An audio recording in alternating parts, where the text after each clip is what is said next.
Welcome back to the High Performance Hub podcast. Today, I'm joined by Rory McShane. Rory has built a very, very large, successful marketing firm that started in his garage. Since then, it's spread and grew across the US, and he has been featured twice on Inc. magazine's list of the fastest growing companies in America. Rory, a very, very warm welcome, my mate. Thank you for having me here. I really appreciate it. I really enjoy doing stuff like this, talking to people, talking about how we started the business, what we did. It's a lot of fun for me. Yeah, and just before we started recording, you literally was giving me some insight into just how hectic your schedule is. Yeah. So last, was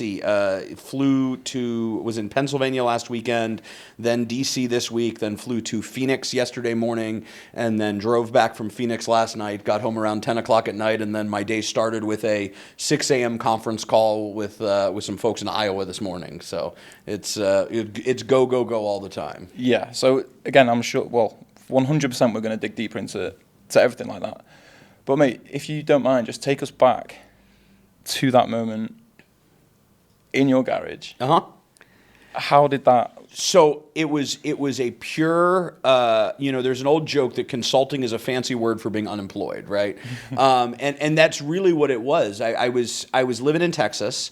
I was an executive at a marketing agency in Texas. And I'd found out that I was having a child here in Las Vegas, right? So I moved to Las Vegas, and I'm flying back and forth Texas to Las Vegas, trying to keep running this marketing agency, right? And it's just not working. The owner of the agency is a good friend of mine. He's a great leader in the digital space. Vincent Harris calls me up. He says, "Hey, I love you, buddy, but this isn't working. You're running a team of 60 people. You got to be with them, you know." So we parted ways. Very amicable, good friends to this day. And I'm distraught, right? I'm like, what do I do? I've got this kid on the way. I've got no money. I've got no idea what to do. And so I start calling other big marketing agencies in that space, and good conversations, but everyone was, okay, we'll get back to you, stuff like that. So I'm like, what the heck? I don't know what to do. And I was sitting on the couch with a friend of mine, and she said, why don't you just do this for yourself, right? So went on the Secretary of State's website, and I forget what, $200 or whatever it was, incorporated the business, and put a desk in. Actually, the garage was actually our first expansion. I put a desk in my son's nursery. Wow. So my first TV interviews, I used to do some interviews with Sky News London and stuff like that. You could see kind of his mobile behind me, right? And then I hired my first employee maybe 2 months in, and we worked from the kitchen table. And then when we had employee number 2, we moved into the garage. So we had like 3 desks in the garage in Las Vegas in the summer. There's no air conditioning, so we've got a swamp cooler, and we've got, the first house I owned, I still own it today, it's a rental property. The first house I owned was an old house, 1960s house down, not too far from here actually. And, so we've got like an extension cord to a surge protector to an extension cord to a surge protector to keep everything going. So that's how we started. Wow. And one thing that I want to dig a little bit deeper into is what you were faced with, like baby on the way. You needed to provide, and you needed, money to the income to provide. But it's funny because there's been situations, and the mentorship I'm on is like, imagine if, I know it's quite a vivid, well not vivid, but extreme example, but if someone was holding a gun to your head, like, make this money now. You would essentially do anything to make that happen. Well, I don't think it's an extreme example. That is the example, right? Yeah. And I forget if it's Theodore Roosevelt or who it was, but somebody said, one of the very unique things about men, and I think this applies across the board, but, is that men will not do something until they have to do it, and then once they have to do it, they will do it exceptionally, right? And that was kind of the circumstance. I'd always achieved a lot in my career, right? And I've always been a hard worker, but I was the guy who, when I was an executive at that marketing agency, I was making decent money, but I was broke every month, credit cards all maxed out, bank account overdrawn every month, because it didn't really matter, because it's like, okay, well, I guess I'll eat white bread and bologna for a couple of days till the next paycheck. It's So it didn't really matter. But once it became, I have to provide for this child, it was like, I got to figure this out now. There's no excuses. There's no fallback. There's no, So, I mean, for the first several years of the firm, I worked more than 80 hours a week, right? And basically my schedule was, so typically we're on the West Coast here. So I'd start working around like 7 a.m., right? And like 7 a.m. to 4 or 5 p.m., that was sales time. That was just getting on the phone, calling people, recruiting new clients, stuff like that. And then it was like a little break for dinner, right? And then starting at like 9 o'clock at night till like midnight, 1 o'clock in the morning. That's when I actually would do all the work, right? So the day was selling and the night was work because there were no other options, right? If I didn't make the money wasn't going to be there. The mortgage payment wasn't going to get made. It just wasn't going to happen. Yeah, and it all falls on you. Yeah. It's like one question I'm interested in is, what did you find the biggest shift in when, for example, working for that corporation and then starting your own? Was the biggest shift as like because it's one thing that I find hard to explain is what it's really like to run your own business to people that have never done it before, but you've lived that. I was laying, this is my first house, and I'm laying in the guest room in the dark, and I'm staring at my bank account balance, right? And we'd done okay. Like, we'd put a little bit of money in the bank at that point. We're probably 6 months into the company, so figure this is early 2018, and I just hired a few employees, right? So now we've got maybe 4 or 5 people. And I'm looking at the bank account balance, and I'm doing the math in my head. I'm like, okay, payroll's coming out in 3 days, and then we've got the rent coming out, and then we've got these ad purchases for clients coming out, and A and B don't add up, right? It's like we don't have the money for this, and this is completely my problem to solve, right? So and I think it's so true. You are not an entrepreneur until you lay in bed at night and go, do I put payroll on a credit card? Do I where it is 100% your responsibility to solve the problem. Yeah, and there's always problems to solve. 100%. I mean, that is, look, there's a great saying that in America, you get paid in direct proportion to your ability to solve complex problems, right? And that's, and we're a much larger company now than we were then, obviously, but that's all my day is, right? It's solving problems for clients, solving internal problems in my business, solving whether it's staff problems, accounting problems, whatever it may be. That's how you make money, is your ability to solve problems for people and at scale. Yeah. So going into the growth from the nursery to the kitchen table to the garage. That's right. How long were you in the garage with, was it 2 employees and then 2 employees, did you get an office? Like how did that expansion? So we were in the garage for about 6 months or so, and then we got an office. Actually, our first office was 1516 East Tropicana, so it was not very far from here. It was the entire office was about the size of this area we're recording in here. And there were, I think, 4 of us working out of that office, and we were in that office for a little over a year. And then we moved our headquarters down towards the southwest part of Las Vegas, and we maybe had 12 in that office. And then our headquarters is now, kind of the middle of Vegas, Sahara and Rainbow. And then we've got, 14, 15 in that office, plus we have staff in Texas, Idaho, and DC. So it was just kind of a one little level up at a time. Yeah, I love that. And going into not just the expansion of, well, obviously, I think goes hand in hand, the expansion of the business and the firm, but also getting more employees, because it's hard to grow if you don't have the people in the right places. What have you found like the leadership qualities that you've developed from having that first member of staff to now having like 15 or so based in Vegas and then other in other states? Like, how do you manage that? So it's, that's a great question, and it's been a struggle for me, right? I mean, I've always been kind of a person who's naturally a leader, but as my chief operations officer used to joke, Rory's management style is simple. He's going to bully you into working really hard, right? And And that's true, but that doesn't work for everyone, right? And I mean, at one point in my career, I'll be very honest with this, I was the guy who threw chairs across the office, and I've been that guy. But and there are some people who respond to that objectively, and I'm kind of the guy who responds to that, but objectively everyone doesn't, right? And one of the biggest things that I've discovered about leadership is you have to find what people want to do, and you have to give them a clear path to help them do it, right?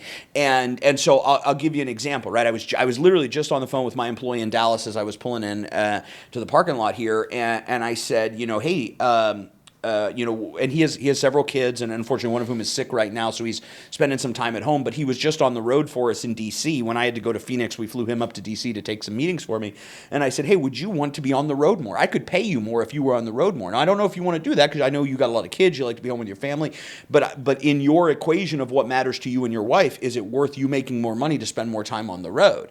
Yeah, I really would like to make more money, and I'd be happy to go on the road to do that, right? And there's other people who that's not their feeling. They're like, I want to work really hard, and I want to be out the door at 5 o'clock, and I want to go home to the family and have dinner and play checkers and all that kind of stuff. I've never been that kind of guy, but there are some people who it is.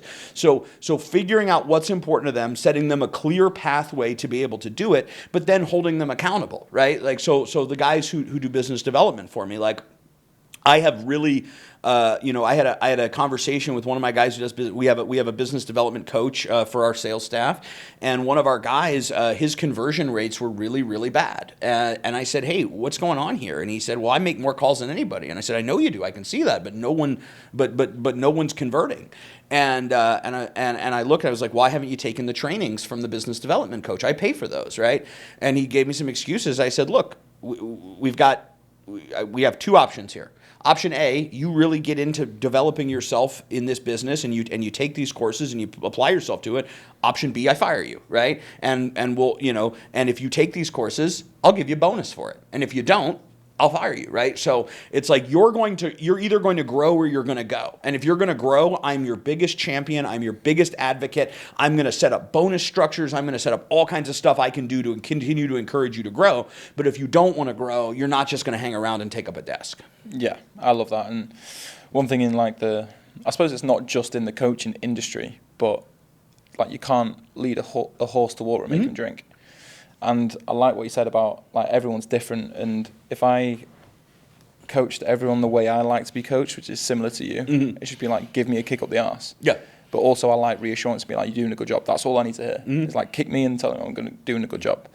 So understanding kind of the language to use, like I'm pretty sure how you motivate yourself, it would do the same with me. Right. But to a mum of 3 kids, you can't really. Right. You can't throw the chair across the office. Exactly. Well, that's absolutely a true statement. And like I said, and so I've always been a very money motivated person, right? I like the freedom that comes with financial independence. Not everyone is, right? Some people, they want to see clear pathways for them to move up in their career. I've had people tell me, Rory, I don't want to make more money. I'm not that interested in, I would rather you transfer me to the digital department because I want to learn about placing ads, or I want to learn about graphic design, and that's something I love to do, and I want a job that I come into every day, and I love doing art and working with that, and giving them that pathway. So assuming that everyone's motivation is the same as my motivation, I think, is one of the things that can be problematic, right? So understanding that motivation and how to do it. But the first thing you said was so true, right? You can't you can lead a horse to water, but you can't force it to drink. The biggest thing that I've always looked for in employees is that internal motivation, that internal hunger, right? And I'll tell you, just a quick story. We were driving back. We had a big meeting in Phoenix yesterday. We were driving back last night, and we stopped at a Burger King to get a quick bite to eat, right?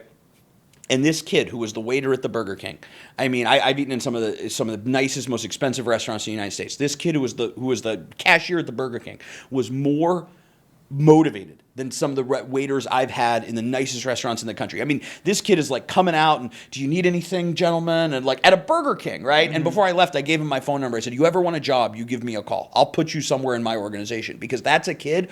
I don't know what he's going to do, but he's going to be successful where he goes, because if he brings that attitude to Burger King, he's going to bring that attitude somewhere else. Yeah, just like on the back of that as well, it's improving your experience with such a simple meal as Burger King. So you go in there and you feel welcomed. Right.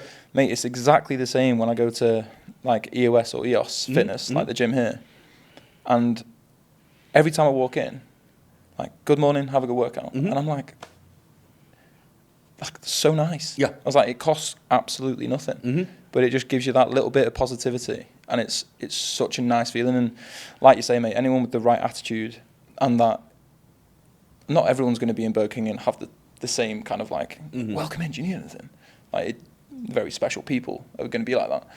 But the more you are like that, and the more that you just put your best foot forward in any situation, the more opportunities are going to come your way. I read a stat that 80% of the money you make in your career is not based on your skill set, but it's based on your personal relationships, right? And I'm a guy, I'll be honest with you, where that was a challenge for me, because I've always been a very hard worker and a pretty competent guy, but I'm a guy that has been very difficult to work with at times in my career, right? So the more and more that I'll give you an example. I was on a call with a client the other day, and the client was asking for some kind of difficult and complex stuff on a very short notice, right?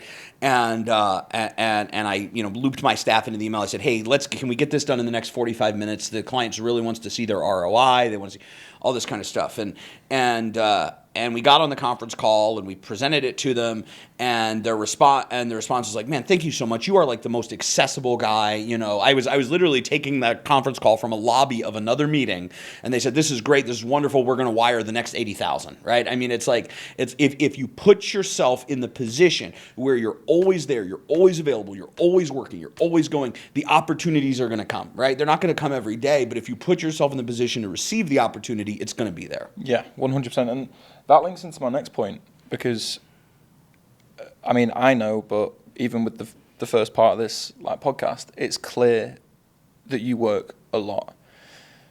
How do you balance your workload, your personal life, and just the sustainability and the consistency of performing at your best?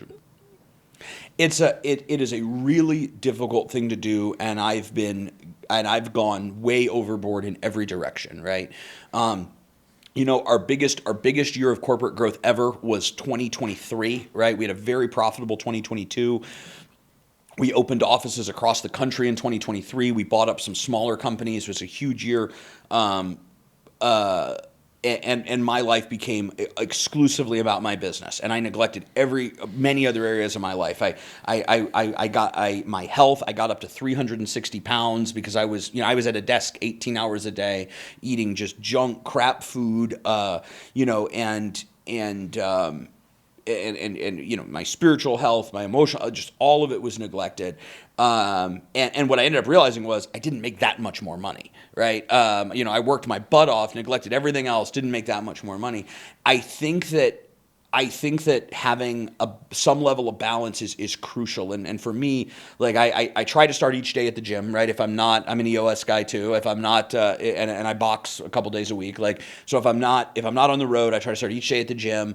I get to my office. Typically I'll do my first conference call in the car on the way from the gym to the office. I try to get up early so I can still be in the office with everybody, right? But also go to the gym first. And then, I have kind of one of the things that I do. I'm always available to work, if that makes sense. So I'll check my email and I'll look and I'll see if there's anything urgent, if I need to respond to now, and if not, I'll save it till I'm back in the office, right? So I probably check my email, even when I'm not working, I probably check my email no less than every 30 minutes, right? And I'll check it, but if it's not something I need to respond to now, then I don't respond. If it is something I need to respond to now, I handle it now, right? And it's always a struggle. There's no perfect answer there, but that allows me to kind of always have the company in the back of my mind, but not be completely there and focused on it. Yeah, I think finding that balance, there's no this will work for you. Yeah. It's trial and error, and sometimes it takes that burnout, those 18-hour days, the nutrition falling and all that, just to because you put so much time, effort and energy into making your business and everything a success, but not just that, the people that work for you as well. Right. No, I agree, and it's just a constant game of recalculating, and I used to do every Saturday I'd be in the office for a full day, and then I'd do 2 or 3 hours on Sunday. I don't do that as much anymore. I'll typically work from I have an office at my house too. I'll work from my house for a few hours on a Saturday, and then typically I'll take all day Sunday off. One of the other things that I do is I kind of look at my traveling as times for. That's just because family isn't there, because there aren't other commitments. It's like this is when I can work 80 hours, right? Like I'll be up in my hotel room until 1 o'clock in the morning working, then up at 6 a.m. the next day because there's no other commitments, right? So packing more work stuff and getting completely caught up on everything during my traveling time has certainly been something that's helpful. Yeah, well, I mean, again, it's clear that you've just got an uber amount of drive, commitment, and passion. Would you say this took a turn? As in, it developed even more since you started your own company? Oh, 100%. I think that when it's your name on the door, nothing equates to that, right? And really, it's not a sense of ego as much as it is a sense of responsibility. And what I mean by that is this.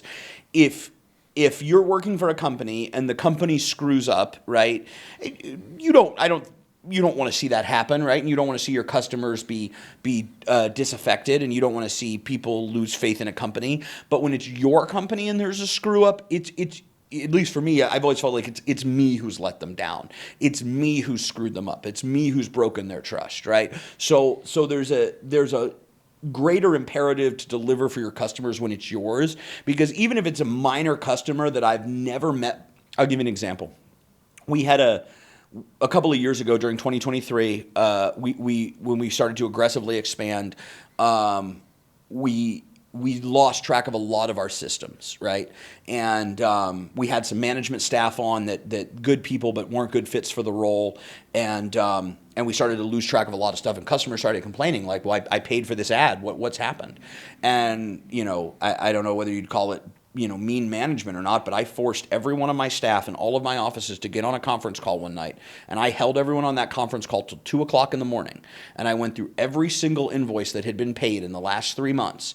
Okay, this was paid. Was it tracked in the system? Was it delivered? After it was delivered, was a report sent to the client? Every single invoice for 3 months, because if I didn't care if it was an invoice for $100, right? You did $100 of Facebook ads, because if you paid for $100 of Facebook ads and it didn't get delivered, I felt like that was me stealing from you, and I'm never ever going to be that guy, right? So it's a different level of accountability when it's your name and you're the one that they've put the money in their hand. Yeah, because I mean, like you said, it all falls on you, like the success, the failures, everything. With all like that, holding the conference calls and working with obviously different cultures, sexes, different people with different motivations. What would you, and I know you touched on it previously, but what would you say is like the biggest thing that you've learned in how to deliver? Like, because sometimes obviously like I mentioned before with my coaching, if something needs to be said, like just for me to get into that mindset, I say, I'm going to put my coaching hat on. So it kind of takes, not emotion out of it, but we just get to the point. And then I take it off. And then that's where like the humility and the vulnerability comes in. So it's like a mix between the two to make sure that message gets across and delivered in the right way for them. But how do you then, on like a conference call, get that across to such a wide range? Is it just like, listen, this is what's going on? I try to be very, very straightforward, right? I'll give you a great example. I was having a call with one of my staff the other day, or this was actually several months ago, and some balls were being dropped, right? And I said, "What's the problem?" And we've just had so much work coming in, and I was like, "That's not an acceptable answer, because what that tells me is that when more work comes in, we're going to drop more balls, right?" And I was like, "What do you need? What do you need? Do you need more software? Do you need more people? Is this a training problem? Is this and I, as the owner of a business, you have to be willing to drill down all the way until you find the problem. And I found the problem. So one of my executives, right, the director of our digital department, was spending so much time training new staff, right?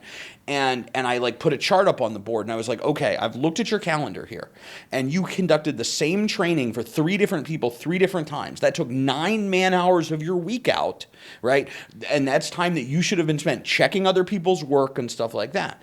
So you have to, in my experience, you have to identify the problem, communicate clearly that the problem is unacceptable, And then offer solutions to the problem, right? The solution can, and this was probably the biggest thing that I've developed since being kind of a younger businessman, was my solutions that I offered my staff used to be work harder, right? That's not the solution to 90%. Sometimes that's the problem, and those people you generally got to fire. But like that's not the solution most of the time. The solution most of the time is this a structural issue? Is it an issue that can be solved with technology? Is it an issue that can be solved with manpower? What's the problem? What's the solution? And I'm going to give you some very specific benchmarks to get from A to B. That is coaching 101. I love that. Because it's one thing that I say to myself now is like, don't complain about a problem unless you have a solution. Right. That's right. And it just cuts that needless like thought process of like, oh, like this is going wrong. You should be like, right, well, don't fucking even say it if you haven't come up with a solution for that problem that you've just seen. Or like sometimes you create your own problems by putting focus in other areas. So something that I struggled with was actually becoming like a solid business owner, because I've always just focused on being a coach and a good coach, and obviously that's what I love to do. So learning the new skills, and any time that I have to do something like on the business, I used to catch myself just like veering off to doing like programs or adjustments or client orientated tasks, and I was like, the problem's just going to grow and grow and grow if you don't attack it. I have a guy's a good friend of mine. He's a good client. He's been a long-time client. And one of the things I say to him all the time is you can't just work for your business. You have to work on your business, right? And like we have weekly marketing strategy calls, and I'm like, I understand that these are calls that cost you money and you don't make money on them. But the problem is you're never going to be able to scale your business unless you're willing to dedicate your time and energy into, okay, what's this week's marketing strategy? What's working? What isn't working? And by the way, it's the same thing in any business, a marketing business like mine. You know, next week I have 30-minute one-on-one meetings with every employee in my organization to say, okay, what do you feel is going well in your job? What isn't going well in your job? What are the fail points? What are the areas where you know that the fall is coming and it hasn't happened yet? And it's hard for those of us who like we get into the businesses we're in because we love the thing that we do, right? And as a result, we want to go do that thing a bunch. But the problem is if we're not actually working on the business, then it will never. And I was very fortunate. I had a COO early in my business, Ed Williams. He's still with us as a senior advisor, and Ed had been a very successful businessman in California. And I actually called him because I said, hey, could you recommend someone? And he said, well, what about me? And I said, well, I could never hire, I can't afford you, right? You know, and he said, well, you know, I'll make a deal. I'll pay me a very small salary, but I want 10% of company profits. And I'm very grateful I made that deal, because what he taught me was, how do I work on my business, right? So the first day he showed up at the office, it was our office down by the airport, right? He wasn't one of the original garage guys, but he showed up at the office down by the airport. He said, okay, the first thing I need is a list of all our clients. And I said, it's right here, right? And he goes, oh, no. Yeah. No. So he showed me how to work on a business and how to build a business. I mean, the first year he was with us, we went from 1 to 5 million in revenue, right? And then I think the next year we went to 10 million in revenue, right? So he showed me how to actually make a business work. And that's something I've tried to never leave, is that my job isn't just sales. It isn't just client service. It is, how do I make my business a well-oiled machine? Yeah. I love that, because one thing I found when I started doing like on the business like kind of tasks was the ROI isn't instant. That's right. It's not instant. You can't expect like more clients or like this dream of being like, oh, if I do this, I'm going to make X amount. Yep. I've just cut all kind of ROI kind of thought processes out of it, and just been like, this needs to happen. Yep. Because one day if I ever sell the business or whatever, an alien comes down, they need to just read this document, read that, and they know exactly what to do, how to do it, and when to do it. I learned this lesson the very hard way. So we had a contract in Florida, and it was this big public affairs effort, and they were in desperate need of people, and they they offered to pay us the first $100,000 up front by wire that night. They were like, we'll send the wire right now and we'll send you the confirmation. And of course, I'm a businessman who's got to make payroll. I see $100,000. I'm like, let's go. What do you need? Let's go. And Ed, our COO, calls me and he says, I think this is a bad idea. It doesn't align with our core business, right? So 2, we're going to have to divert senior staff members from core business to cover this, which means they're not going to achieve their metrics. They're not going to bring in new clients. They're not going to service their current clients. This is a bad idea. And I was like, shut up, Ed. It's $100,000. Okay, shut up. And then, so we take on this massive project. I send 3 or 4 of my senior guys down to Florida to live in this Airbnb that I rented for a month, right? And it just becomes this massive nightmare. And by the time the whole thing was said and done, right, like months of work, hundreds of man hours, right, I think I made like $5,000 on the project, right? I mean, it was barely revenue positive for us by the time this whole thing was done, and it had in opportunity cost, it had cost us several $100,000 that we'd taken away because we were so distracted by the ROI, by the initial payout. Yeah.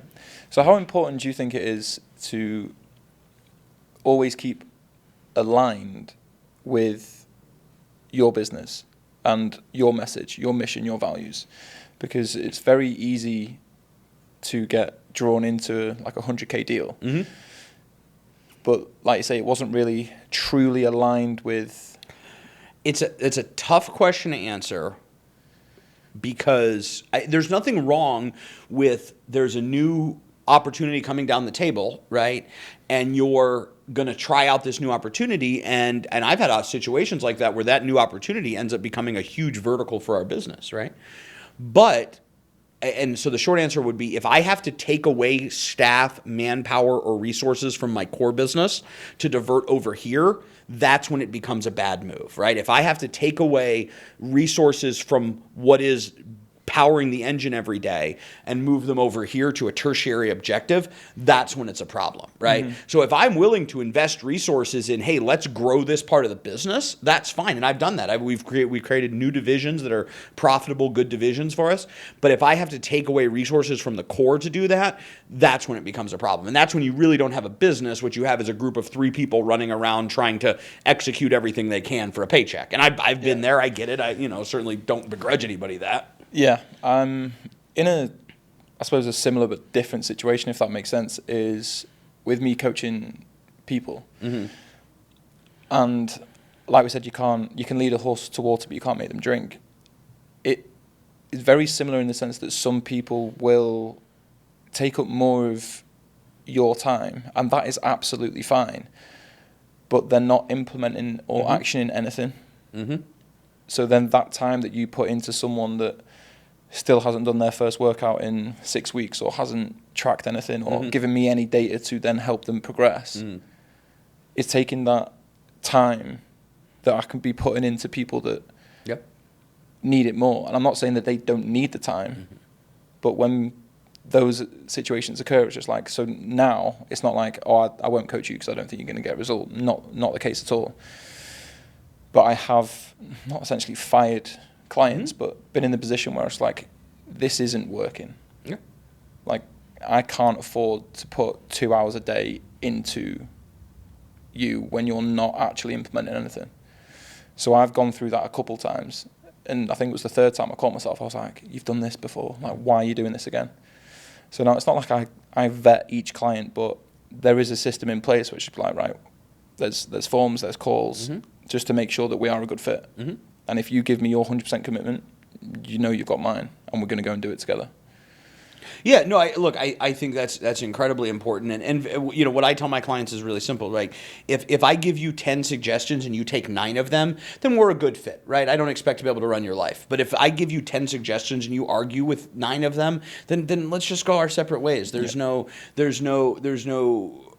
reason to make this happen, right? And it's true with clients, it's true with employees. I mean, it's true. I've had employees where I had an employee where he was really, really good at small sales, right? He was so good at getting those $500 sales, $1,000 sales, and And some months he'd have really good months because he'd get a ton of those sales, but he was horrible at high dollar sales because he lacked so much confidence, right? Like so if he was if it was a $50,000 proposal and the client said, well, that sounds expensive, instead of saying, okay, why does that sound expensive to you? You know, what are the services you want? How much do you think you should pay for those services, right? Maybe you can't afford those services, right? He would immediately, well, we could do it for less, right? I mean, so, and I really tried to coach him. I was like, hey, you're not going to be successful in this if the only thing that you can sell is small dollar sales, right?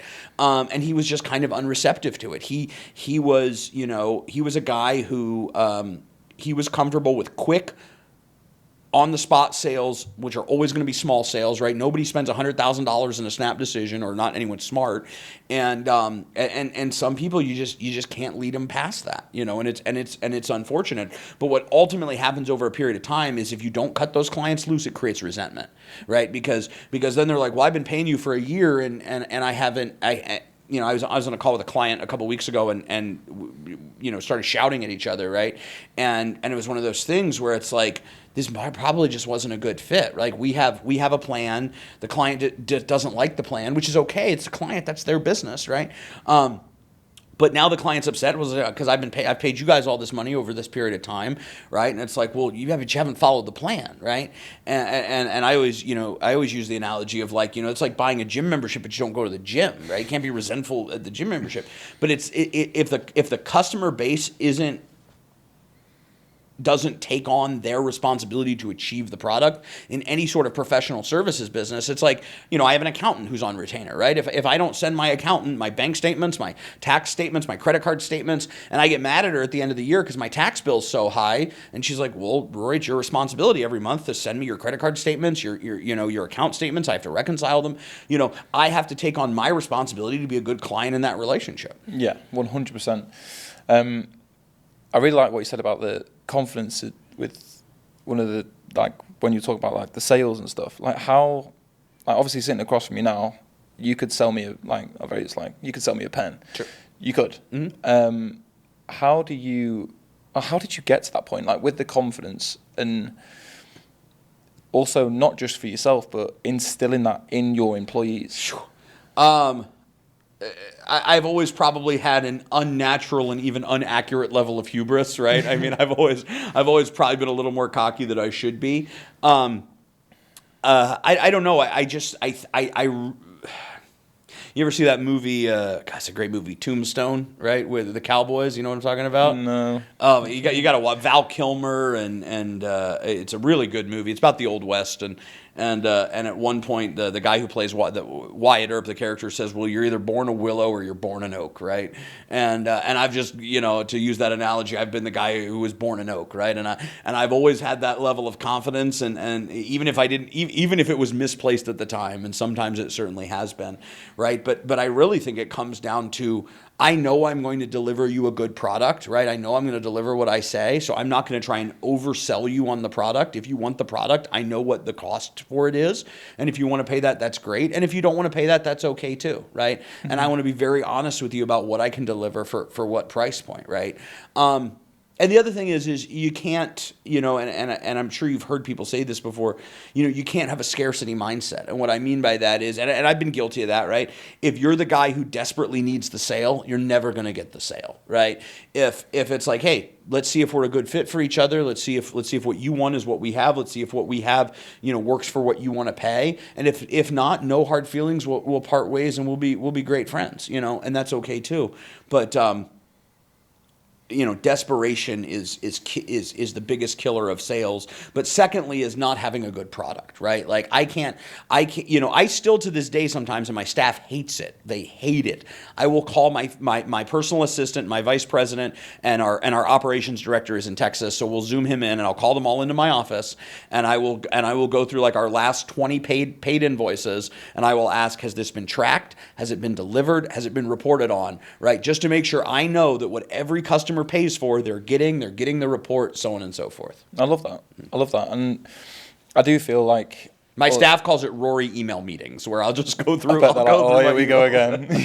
Right. But no, when not just with the selling, but just the way you hold yourself when you are representing your own company, which you have built and you love and you're so passionate about, and you know the intricacies of it, in a way, like when I have like consultation calls or calls with people that want to sign up, I don't feel like I'm selling. Yeah, that's right.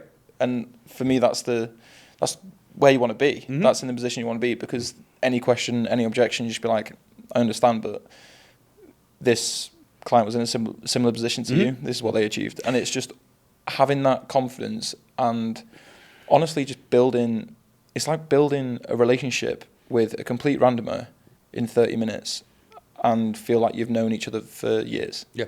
No, I couldn't. I was on a call early this morning with a potential client in Iowa, right? And I said, we talked for 45 minutes, right? And here's what I think the solution is. Here's what I can deliver to you. Here's what it's going to cost. Why don't you guys take a couple days, think about it? If you're seriously thinking about it, I'll come meet with you next week in Iowa. And if you're not, that's okay too. If you don't think I'm the right fit for you, that's okay too, right? It's like I'm going to be controversial for a minute, but it's like you see all these people. Getting problems in their relationship. Well, why? Because they go on the first 3 dates and they're like, they promise the world, and they're gonna say whatever it takes to get her bought in, and then a year down the road, there's fights in the relationship, right? It's like I don't think this is just a business skill or a relationship skill. It's a life skill. It's I use it when I buy things on the other side of the equation, right? There's a car dealership I work with in town. I've bought 3 cars from them. I called them up. I said, hey, I was driving a Chevy Suburban. I said, I don't like the Suburban. It's too big. It's too clunky. What I really like, one is a Yukon. They said, okay, let's look at our national inventory. We got some Yukons. I said, look, here's what I'm willing to spend. Get as close to that number as you can, then call me. If not, you can't do it. That's perfectly fine. I know you guys aren't making a lot of money on this deal, but I'm going to buy new cars from you every 2 years, right? And they called me up. They said, hey, we're $1,000 higher. Is that too little or too much? I said, split the difference with me. Let's do it, right? So it's not just a confidence in a sale. It's like, this is what I want. This is what I can do, and I'm going to hold to that. It's not a cockiness. It's a, whether in the sales game of, it's this is what I can provide you. This is the cost it's going to be. Do you want that? In the relationship game, it's this is what I believe about a relationship. This is what I bring to the table. This is what I expect you to bring to the table. Do you want to do that? In the purchasing game, it's this is what I want. This is how much I can spend. This is when I need it by. Can you do that? Right? Boom, boom, boom, boom, boom. Yeah, absolutely. I love that, mate. One thing I want to touch upon, and again, I suppose it's a little bit of a deep question, is like you've been confident in yourself and what you provide. That's hands down. Mm-hmm. Did you still have like the same level of confidence when you mentioned before, when you were like, what was it, 360 pounds, working 18 hours, eating like fast food at the desk? Like, what was, again, it's a loaded question, but kind of feeding it into you in the sense of, what did that feel like? And then what did you have to do to transition into that amazing transformation whilst still working as hard as you do? It's a great question. And that is a little deep. That's going to take some thought of me for a minute. I think there is a perfect spiritual law, right? That when call it self-esteem, call it self-confidence, call it whatever you want to call it, the lower the confidence is, the more ego there has to be to overcompensate from it, right? So I, in that period of my life when I was very, very overweight, I was still very skilled at what I did and all that sort of stuff. But there was a level of insecurity, for lack of a better term. When I remember one time I was flying through New Orleans, and I'm walking, from the security of the gate, and I'm getting winded, and it was a week like I just had last week where I was in 3 cities in a week. That's not uncommon for me, and I'm getting winded and stuff like that, and you just don't feel very good about yourself in times like that, and you just feel tired so easily and all that kind of stuff. And so the less confident you truly feel, the more ego you have to project, the bigger you have to make yourself, and all that kind of stuff. And and it doesn't come off confident, it comes off cocky, right? So it's almost kind of an inverse effect, right? And I mean, the reality is I had a very good a good friend of mine died, died of disease, and he was almost 70, and I was over at his house the night before he died, and a mutual friend of ours was there who I've known for a long time. Actually, just saw him this past weekend, and he kind of pulled me aside. He said, "We got to talk about your weight, man. This is out of control." He's like, you're not going to live that much longer. Like, you're and I was a smoker at the time too, and he's like, this I'm sorry, but I'd rather step on your feet than step on your grave. This is a big problem. And, what I did was I did the carnivore diet very aggressively for about a year. I ate meat and seafood. That was it. Mm-hmm. One time I'd eaten so many steaks back to back, I felt like I was going to throw up if I ate another steak. And I was trying to think, what can I eat that isn't a steak? And I Googled Red Lobster. I didn't even know they were still in business. And there was a Red Lobster like 20 minutes from me. So I ran over there right before they closed. And I was like, bring me all the grilled shrimp you have. Just grilled shrimp and broccoli. And so I did that for about a year, and then started incorporating weightlifting into it, and then realizing I still got a ways to go, still a little heavy, and need to do more cardio. So then I started incorporating boxing to get a little more cardio going, and I think as I've been thinking about this interview, you're the high performance hub, right? And I think the definition of high performance is to do what you need to do regardless of how you feel, right? If I've been on the road all week, I've been to the gym in my hotel every day. I'm on the road, right? And hotel gyms are the worst, right? You have like one rack of terrible weights, a rickety treadmill, you know what I mean? But it's like, okay, this is what I'm going to do. I'm going to do my 9 weight movements, and I'm going to do a mile on the treadmill before I go back to my room. That's period what I'm going to do. And I think that whether that's in business, right? Whether it's in business of, okay, I have to do this project, I have to do it today, whether I want to do it or not, period. Whether it's in fitness, right? I've got to go do this thing today, whether I want to do it or not. That's the definition of high performance. Yeah, I love that. And again, just like everyone's definition of success and is different, what rich is to different people is different. High performance is also different for everyone. But what you said there, I absolutely love, because in a way, you're extracting emotion from what needs to be done. Mm-hmm. So when you go into the gym and you've had an 18-hour day before and you can't be bothered, just be like, no, I'm going. Mm-hmm. And it's not like you're tired, sleep more. Mm-hmm. It's just like shut that subconscious voice up, and just remove emotion and get it done. So leading on from that, mate, what with that transformation, did you find any key correlations between incorporating the boxing, the fitness, the diet, and improving your health, adding years to your life? The correlation from that journey into business, and did that change anything on how you your routine? That's a great question. The biggest thing that I would say, I'm fortunate that I've been very successful kind of across all the years, even those years where my health was not in very good position.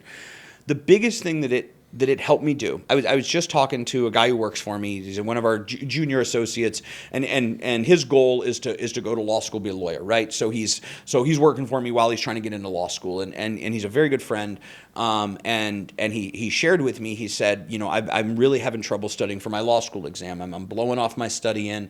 I'm not doing it a lot. And I said, why don't you start coming into the office before have a key, come into the office before work, do your studies before work. And then he started blowing that off. And I said, here's what I want you to do.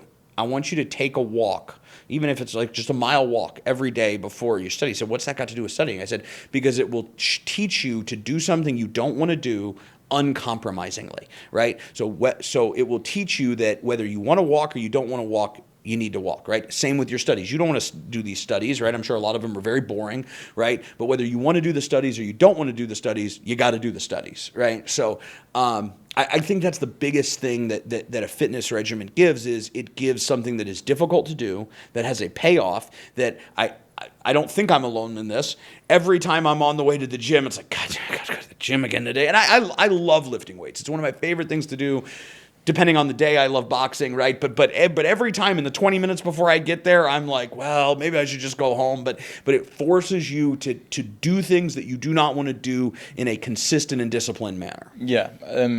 I always say this to myself and the clients. It's just like the hardest part about going to the gym is actually getting there. Yeah, that's right. Once you're in the gym, 100%. Like the first 10, 15 minutes, get the endorphins released, yep. And then it just goes. No, that's exactly right. Once you're there, so it's not giving yourself the option of not being there. Is basically the gist of it. And then the more you stay consistent with that, the more it just becomes embedded into your routine. Mm-hmm. And yeah, some days like you won't have time or you just can't make it to the gym. But it doesn't mean that habit's then broken. It's just like, then you create this relationship. You're like, fuck, like I need to get back in tomorrow because you know the benefits that it gives you. That's right. And it develops so many things like the mental resilience and pushing through those like, or like even the wins, like hitting a 3-rep max on squats or bench press or anything, but also pushing those last few reps or that last mile where you really don't want to fucking do it, but you do it. I was on the treadmill the other day and I was so exhausted. I mean, I literally had probably had, 15-hour day, something like that. And I've done my so on days I don't box, typically what I do is I do nine weight movements and then I do the treadmill, right?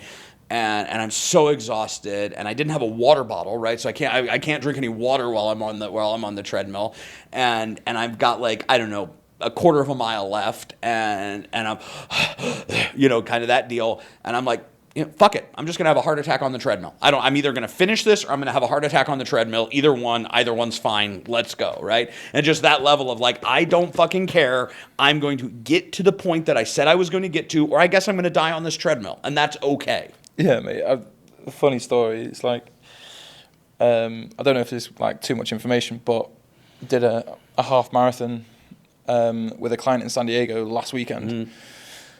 And before these events, obviously everyone was queuing up for the bathroom. And I said to my client, and my wife did it as well, I was like, honestly, I don't care if I piss myself, I'm not stopping. Yeah, 100%. Like, we're crossing that finish line and getting my client a PB, which we did. It was amazing. I was like, if I have to piss myself, I will do it. That is in every field of human endeavor, right? In the field of business, in the field of sports, those who want it those who want it the most do it, right? I've never understood. I had a friend. He's still a friend. And he's tried his hand at business a couple of times and not been too successful in it. He's my friend, so I hope he does well. And I remember watching him when he was starting this business, and it was a good business. It was and he was going on all these vacations. I was like, what are you doing? You just started a business. Like you should. I had a cot in my office up until what was that? Up until about 5 years ago, I had a cot in my office, right? And because I'd sleep there some nights because it just made more sense than going home and coming back. And like those who want it the most will get it, right? And the guy who's willing to piss themselves to finish the marathon and the guy who's willing to have the heart attack on the treadmill, like those people will be the winners. And if you look at every great person throughout history, right, they are people who wanted it the most. Yeah. Some people might be listening to this and being like, oh, that's a bit extreme. But the message behind it, enjoy being broke or out of shape or out of, and let me be clear, I don't think that everyone's goal in life is necessarily business, and that's okay, right? But the people who listen to this, whether your goal is athletics or business or fitness, whatever goal it is you have, and if you're a person who's driven to achieve that goal, you understand the mentality of being willing to sacrifice everything, of being willing to burn every last ship to achieve your goal. And if you don't understand that mentality, whatever your goal is, you're not going to achieve that. The guy who broke the land speed record on the Indian motorcycle rode naked in a plank position, right? Because that's how badly he wanted it. His goal wasn't to be a great businessman. It was to break the land speed record, and he did it naked in a plank position because that's how badly he wanted it. There we go. Mate, I love that. And it's like motivating me. So I'm just going to fucking do another half marathon now. Well, I got I have a, this purely funny story. I have a guy in my industry, right, who he does super marathons, right, and he's trying to get me into these. We look really similar. His name is Tex, and people confuse me and him at industry conferences. Like we look so similar. He's like, Rory, you got to start doing these marathons with me. I'm like, no, not my treadmill is enough. And he's like, Rory, you got to. And I was like, there's no reason for me to do it. He said, why? And I said, well. I was like, you train really hard for these, right? And he's like, yeah. And I was like, and you train all the time? He's like, yeah. I was like, and you really track what you eat? You track your macros, your calories, your sugars, your fats? He's like, I have to, absolutely. And I said, and you work that hard to do it, and people still mistake me for you. I don't know how well that's working. Mate, that's funny. I love that, mate. And not to like just completely flip like the positivity and everything that we've been talking about, because it's been a lot about success, growth. One question I do want to ask you is like, have you, with the success that you've built and obviously will continue to build, has there been a moment or moments where you've been close to quitting? Or not? No, it's a great question. I'll give you a great one. I was 2 months, 3 months in, right? We were. I forget if we'd already moved into the garage. We were about to make the move into the garage. And a guy called me. Guy I used to work for. Really, I talked to him earlier this week. Actually, really very successful guy. Very, very good guy. He called me and he said, "Hey, I've got a contract in California for you, full-time contract. It's $15,000 a month. You got to shut down. I know you just started your business. You got to shut it down.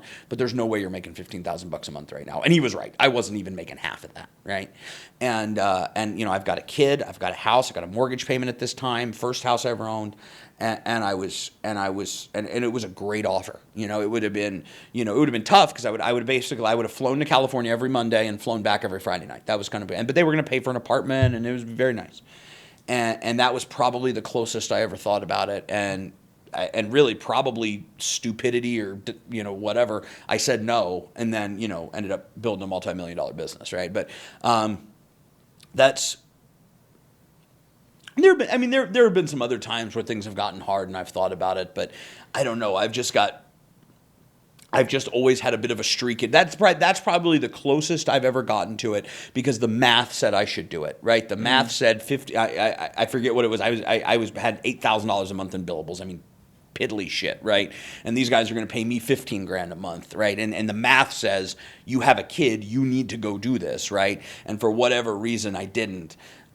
Even in other times when things have gotten very, very hard, that hasn't been too strong in me, just because there's always been this, if you want to stop me, you're going to have to fucking kill me, kind of fire that I've had. It's just, maybe a little too much piss and vinegar. Yeah. It got me then, piss and vinegar, I love that.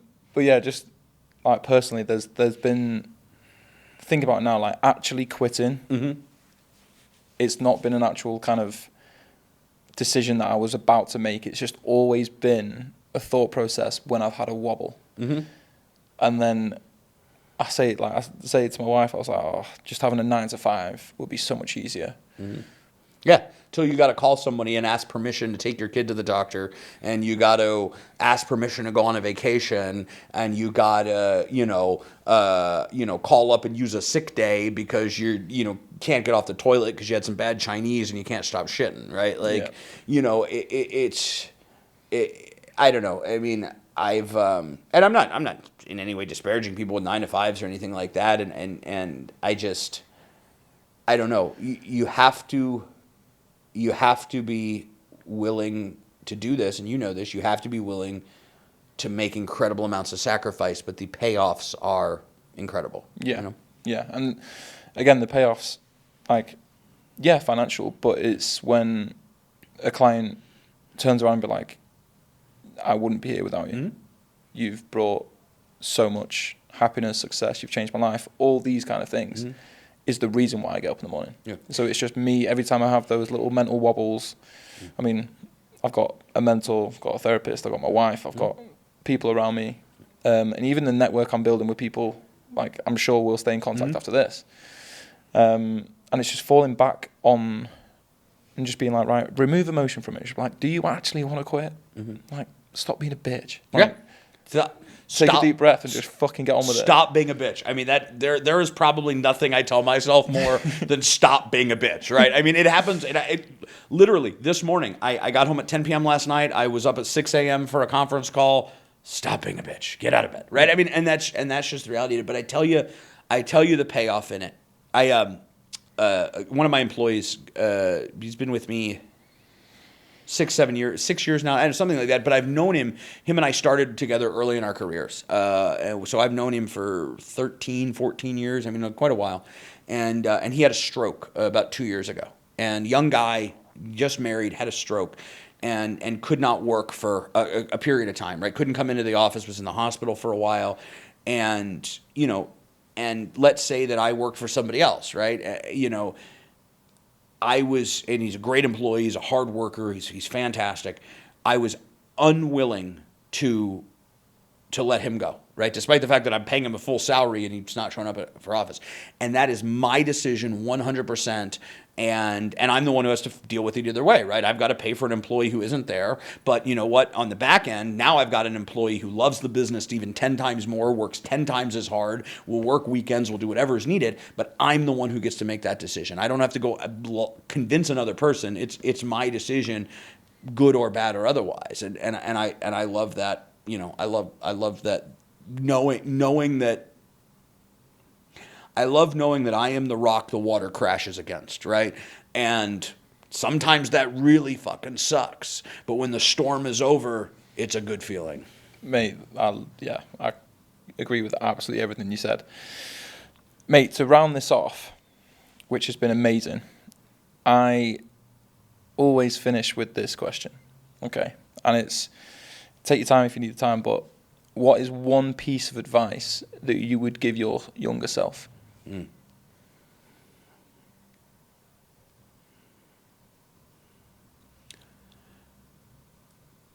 To treat everyone with more dignity and more respect, and even if you don't agree with them at the time, right? I've in my life been a judgmental person, right? And I've been working with somebody and not gotten on with them, right? Because I think my idea is better. And maybe in the moment it was better. But years down the road, I've seen them go in and do a great thing. I'll give you an example. I'll tell myself a little bit here. A guy who used to work for me was my chief of staff. And we're still good friends to this day. But he worked for me for about 3 months. And he had a lot of very different ideas than me. And I didn't like that, right? My ideas were going to do it my way. And eventually he came to me and he said, Rory, I'm not a chief of staff. I'm just another worker, and that's not what I signed on for. I'm gonna leave, And we stayed friends through it, and that's fine. And he started a business. Business is doing very well. They're a big competitor of mine now, right? Well, gosh dang, maybe if I had been willing to take in his ideas and let him, and let him take some ownership and some leadership, that business would be part of my business instead of a business competing with me, right? So I think that. I always say to people, ask Odysseus how hubris worked out for him, right? Like, I think there have been times where I've not been able to see the forest through the trees because I'm convinced my idea is right. And ultimately, you're the one who has to make the decisions as the business owner, but being willing to realize that there are people who do things differently, but sometimes they might be better, right? And the most basic definition of business is the sum, the whole is greater than the sum of its parts, right? You bring a bunch of people together and you can create something that is better than any of you could create individually. But that means as the business owner, it can't only be focused on you. What an answer. I love that, mate. Mate, for the people listening, for the people watching, tell them where they can find you and keep up to date. Rory McShane, can find me on X, you can find me on Instagram. Always feel free to reach out. Happy to be helpful to anyone I can. Amazing. Thank you so much, mate. Thank you. That was amazing. Thank you for having me. I appreciate it. Legend. Thank you so much.